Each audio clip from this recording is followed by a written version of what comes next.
Nama saya Aulia dari Gadgets TV dan sekarang kami dengan Ibu Tisa, Guru Bahasa Indonesia. Pertama-tama congratulations atas kesuksesan dari acara Indonesia Day hari ini. Terima kasih banyak. Nah, hari ini kan kita semua disuruh pakai baju tradisional atau baju dari buku-buku yang kita baca di pelajaran bahasa Indonesia. Nah, sekarang Ibu Tisa pakai baju dari mana nih? Dari tadi.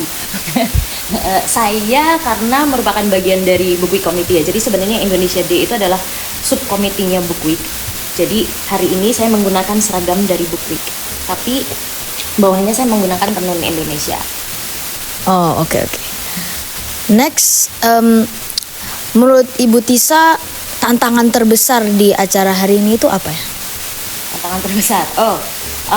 Karena audiensnya banyak ya. Jadi membuat partisipan itu tetap terlibat di dalam acara selama 2 jam. Karena kan harus untuk yang di teater ya, karena kan anak-anak harus duduk di teater selama 2 jam. Jadi bagaimana caranya supaya acara berlangsung dengan baik dan para siswa tetap engage dengan acaranya.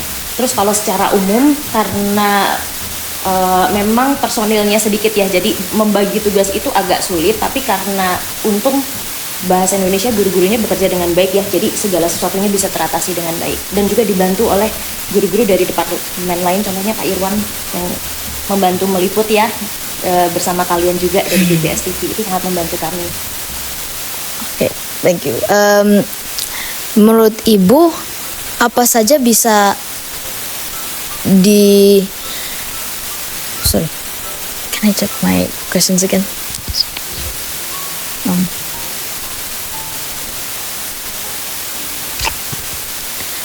Apa tujuan Ibu untuk mengadakan Indonesia Day hari ini? Oke. Jadi kan pelajaran Indonesia itu kan supaya sebenarnya pembelajaran apapun ya itu kan akan lebih baik kalau misalnya siswa tidak hanya belajar di dalam kelas. Nah, karena itulah salah satu caranya supaya anak-anak melihat bahwa pelajaran bahasa Indonesia itu tidak hanya terbatas di dalam kelas, maka kami mengundang guest speaker untuk acara bincang-bincang, kemudian memperbincangkan hal-hal tentang Indonesia, refleksi masyarakat secara umumnya, itu dalam diskusi kami. Kemudian juga tadi ada acara cerdas cermat segala macam, itu untuk menunjukkan hasil pembelajaran di kelas, bagaimana siswa belajar mengenai common terms ya, bagaimana cara mendeskripsi, mengevaluasi, menginterpretasi, menganalisis. Jadi segala yang ditampilkan hari ini itu adalah hasil pembelajaran di kelas bahasa Indonesia. Kemudian para siswa yang tidak mengambil bahasa Indonesia juga punya kesempatan untuk membacakan buku cerita dalam bahasa Inggris kepada primary. Jadi kami berusaha supaya semua lapisan masyarakat di sekolah ini itu ikut terlibat walaupun tidak mengambil pelajaran bahasa Indonesia gitu, dan untuk menunjukkan ini loh yang dipelajari di kelas gitu. Oke, menurut Ibu apa saja bisa dikembangkan di acara Indonesia Day ini untuk Indonesia Day yang tahun depan? Pinginnya sih menjadi acara yang lebih besar ya, jadi inginnya nanti melibatkan subjek lain ya. Kalau ini kan memang khusus literasi bahasa Indonesia, jadi sebatas teks, novel, puisi dan sebagainya. Nah, saya sih inginnya nanti mungkin ya bisa bergabung dengan Indonesian Studies atau PPKN. Jadi yang dibicarakan nanti tidak hanya terbatas literasi, tapi pemahaman dan wawasan umum mengenai Indonesia. Seperti itu. Bagaimana sih menjadi warga negara Indonesia? Oh, oke. Thank you, terima kasih. Ada any last words buat yang penonton? Oke, terima kasih pertama atas kerjasamanya Gadgets TV. Saya bersyukur sekali karena ada kalian, jadi tadi banyak liputan mengenai bahasa Indonesia. Terus semangat dalam berkarya, kembangkan kreativitas dengan baik. Terima kasih. Oke, thank you Ibu Tisa for being here. Terima kasih. Thank you. Okay. Hi, my name is Diva and I'm from year 12. Nama saya Emir Rajendra Surjono dari kelas 11D. Halo semuanya, perkenalkan nama saya Anika dan saya merupakan salah satu kompetitor di Cerdas Cermat di tim kelas 10. Jadi memang kita sebagai angkatan 24 yaitu kelas 12 udah merencanakan bahwa kalau kostum kita itu seragam dari satu buku yang ditulis oleh Oki Madasari. Nah, buku itu judulnya Pasung Jiwa. Contohnya aku di sini sebagai karakter marginal di dalam cerita itu. Marginal itu kayak band rock atau punk gitu. Kalau kamu lihat tadi ada kakak kelas 12 cowok pakai daster. Itu karakter utamanya dalam cerita Pasung Jiwa. Dia namanya Sasana dan dia memang tokoh utama yang merepresentasikan orang-orang yang melenceng dari ekspektasi masyarakat yang dikucilkan. Terus banyak lagi ada yang pakai kostum KPK, terus ada kostum tahanan dan juga Laskar Malang. Jadi karena angkatan kami sedang mempelajari Naskah-Ger, ada tokoh pelayat. Di sampul bukunya tuh pelayat bukannya mengenakan baju hitam, tetapi pelayat mengenakan baju warna-warni. Jujur buat ciringnya itu juga aku berkontribusi dalam membuat ciringnya, dan itu benar-benar last minute banget. Dan kita tahu kalau anak kelas 12 sekarang itu udah padat-padatnya dikejar banyak banget tugas. Dan pas yang kelas 11 ke kelas 12 itu tuh bikin adrenalinnya kita makin deg-degan gitu. Kita itu ribut banget gitu loh. Jadi kita walaupun kalah gitu, jadi kayak nggak peduli aja. Kita mah seneng-seneng. At least kita bisa teriak-teriak sama teman-teman kita. Jadi nggak apa-apa. Sebetulnya kita sedikit ragu menghadapi kompetisi ini. Jadi kita juga sama angkatan kami kita koordinasi banyak cheer. Supaya kita bawa drum dan kita print sama desain bendera kami sendiri.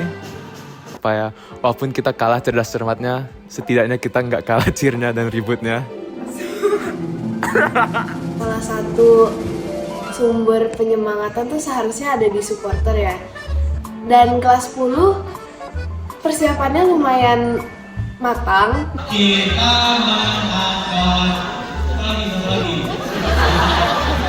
Namun di hari H kurang semangat dari koordinatornya. Jadi saya harap akan lebih baik di masa depan. Strategi tim kita tuh sebenarnya kita dari awal udah janjian kalau misalkan tahu jawabannya, salah satu dari kita, kan kita bertiga, dan siapapun yang tahu jawabannya langsung aja nyebutin 12, dan baru habis setelah itu kita baru jawab pertanyaannya gitu.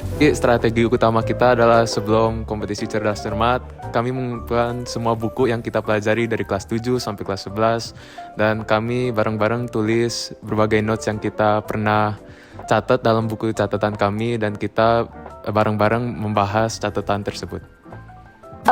Kelas 10 dan kelas 11 mereka juga menurut aku lawan yang cukup kompetitif buat kita anak kelas 12, karena selain mereka jawab analisisnya juga dalam, mereka juga lebih cepat dari kita. Kalau bisa dilihat di ronde pertama, mereka jawabnya sangat cepat, dan bahkan kalau nggak salah kelas 12 itu menempatkan posisi kedua. Jadi masih ada kelas 11 yang di atas kita, karena mereka jauh lebih cepat dari kita menjawabnya gitu.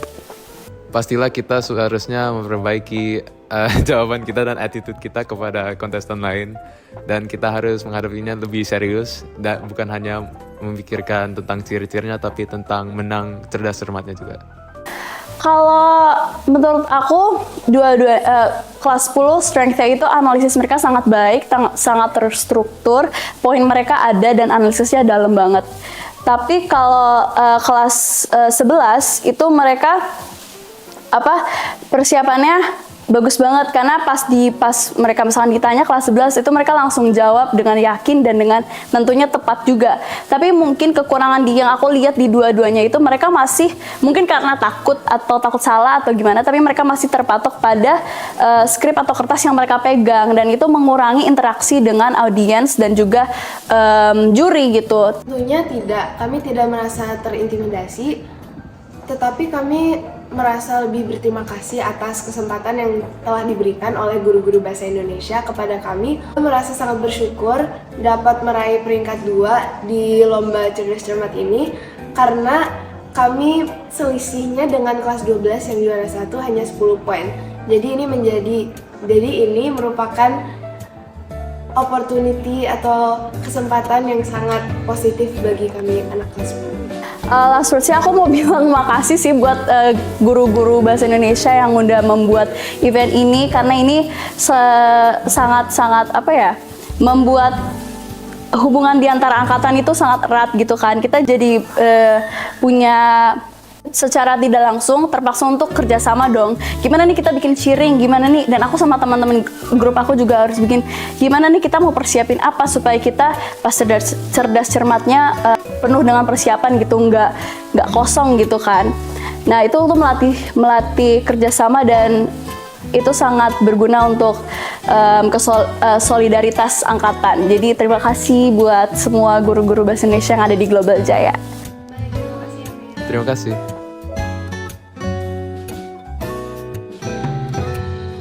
Halo semuanya, nama saya Quina. Saya di sini bersama Kenzi, dan Zahir, dari kelas 10B. sebagai koordinator yel-yel yang nanti di teater. Pertanyaan untuk kalian. Pertama, bagaimana kalian mempersiapkan untuk yel-yel nanti? Kita praktis di kelas bahasa Indonesia dengan kayak ada lirik-liriknya di board. Terus kita sebagai kelas kita praktis berapa kali. Oke. Bagaimana kalian menunjukkan semangat untuk support teman kalian nanti? yang pastinya nanti kita bakal show fully support dengan kayak nanti sebagai koordinator kita bakal di depan dan teriakin yelnya untuk semangat, dan kita juga bakal make sure semuanya pakai kostum yang tepat dengan buku yang kita pilih. Boleh dijelasin kostumnya, guys? Oh, ini kostum saya sebagai Pak RT karena kita dari buku Ger oleh Putu Wijaya. Kamu? Sebagai mayat. Makasih, semangat semuanya.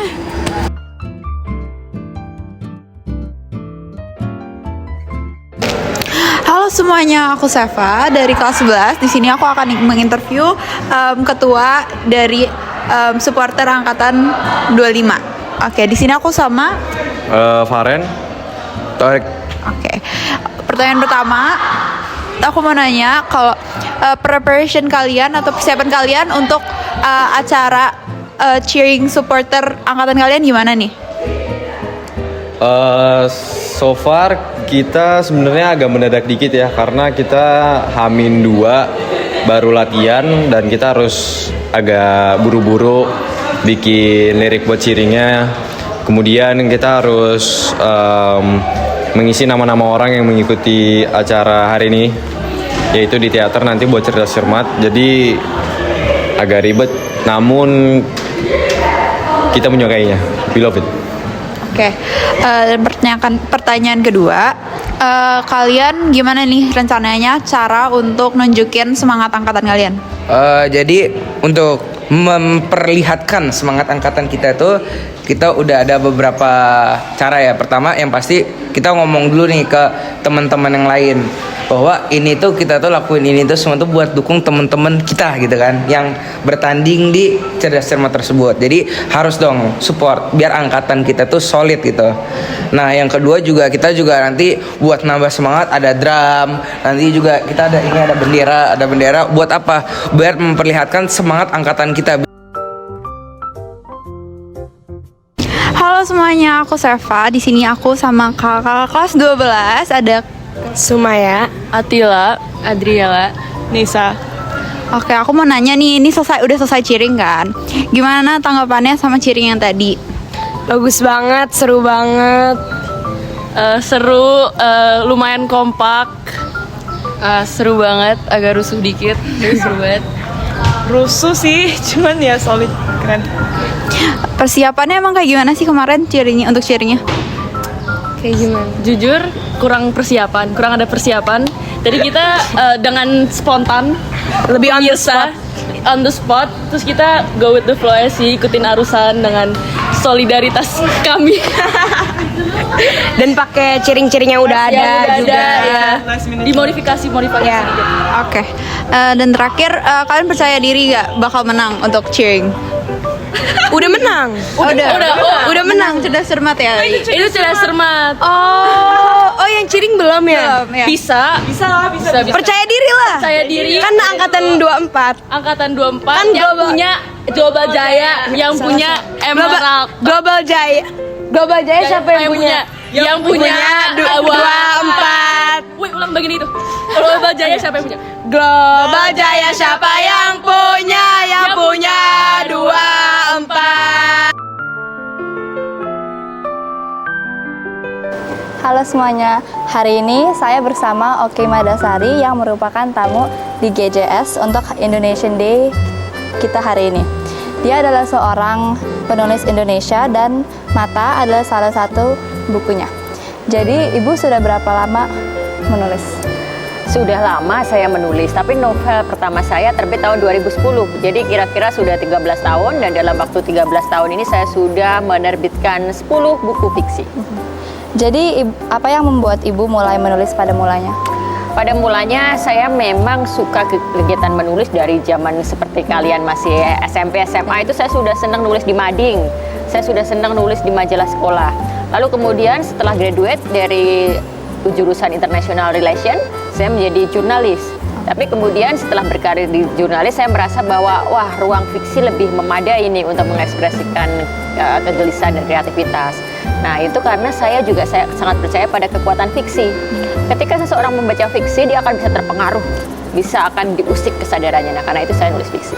Jadi, nasihat apa yang Ibu mungkin bisa berikan kepada penulis-penulis muda?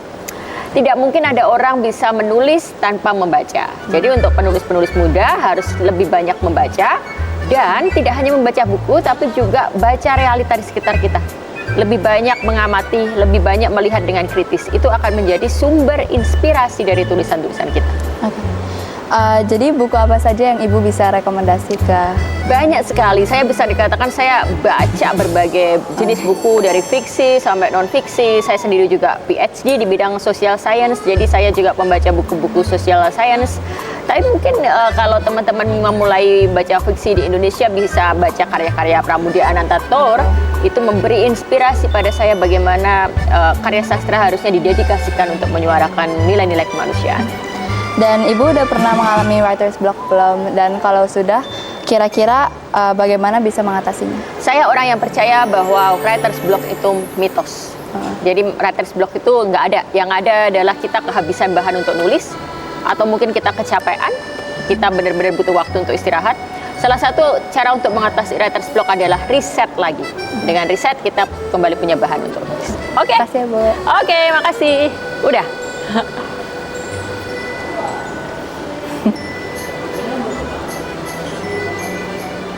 Sip. Thank you ya, Alula.